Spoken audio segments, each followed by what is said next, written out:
देऊरच्या जिल्हा परिषद मराठी शाळेत नवागतांचे जंगी स्वागत। 2 महिन्यांच्या उन्हाळी सुट्ट्यानंतर आज शाळेच्या परिसरात विद्यार्थ्यांच्या येण्यानं किलबिलाट। 15 जून ही तारीख शालेय विद्यार्थी यांच्यासाठी महत्त्वाची असते। 2 महिन्यांच्या उन्हाळी सुट्ट्यानंतर आज शाळा पुन्हा सुरू झाल्या असून कोरेगाव तालुक्यातील शैक्षणिक पंढरी अशी ओळख असलेल्या देऊरच्या जिल्हा परिषद शाळेमध्ये पहिलीच्या नवागत विद्यार्थ्यांचे हलगीच्या तालावरती जंगी स्वागत करण्यात आले। गावातून स्वागत फेरी काढली गेली। यावेळी शाळेच्या प्रवेशद्वारावर फुलांच्या पायघड्या टाकल्या गेल्या। औक्षण करून पुष्पवृष्टी करून या चिमुकल्यांचं जल्लोषात आणि उत्साहात स्वागत केले गेले। यावेळी शाळेच्या पहिल्याच दिवशी विद्यार्थ्यांना पुस्तके वाटप करण्यात आली। खरगपूर IIT मध्ये निवड झालेल्या शाळेची माजी विद्यार्थिनी सानिका महेंद्र कदम हिचाही सन्मान शाळेच्या वतीनं करण्यात आला। यावेळी सामाजिक कार्यकर्ते संजय करपे, शालेय समिती उपाध्यक्ष मधुकर तोरके, ज्येष्ठ नागरिक अशोक गुरव, तरुण भारतचे पत्रकार प्रकाश राजे, शहाजी चव्हाण, भाऊसाहेब टंगसाळे, सचिन देशमुख, पालक संघाच्या अश्विनी कदम, अनुजा पालकर, रागिनी कदम, प्रीतम कदम, सानिका कदम व ग्रामस्थ पालक उपस्थित होते। शाळेच्या मुख्याध्यापिका लता काकडे यांनी सर्वांचे स्वागत केले।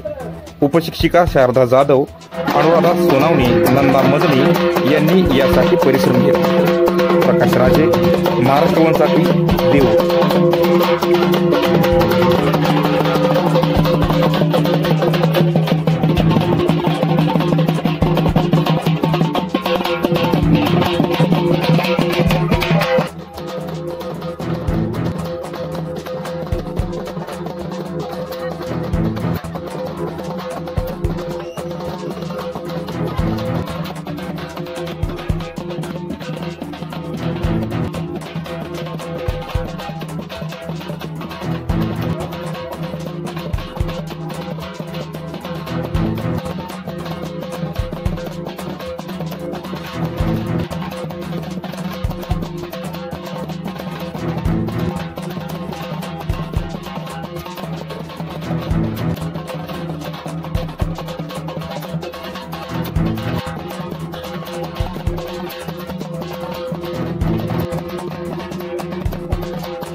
देऊर शाळा जिल्हा परिषद देऊर शाळेच्या आजच्या नवीन वर्षाची या ठिकाणी सुरुवात होते।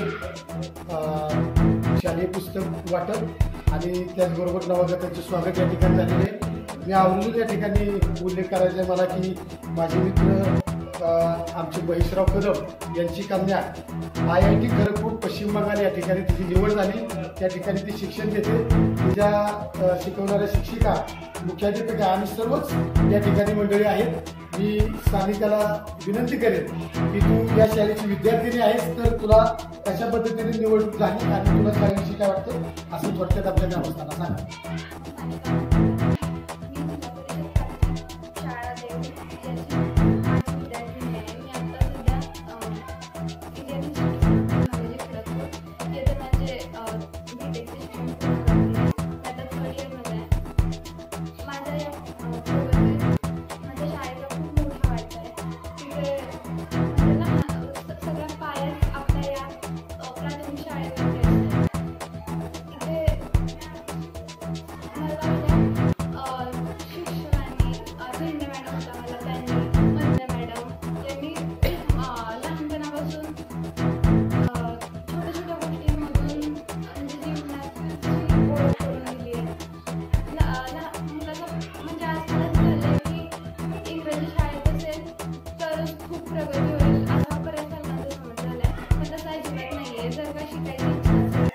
प्रत्येक मुलाकडे शिक्षकांनी व्यवस्थित लक्ष दिलं तर त्याची खूप चांगली घडण होऊ शकते.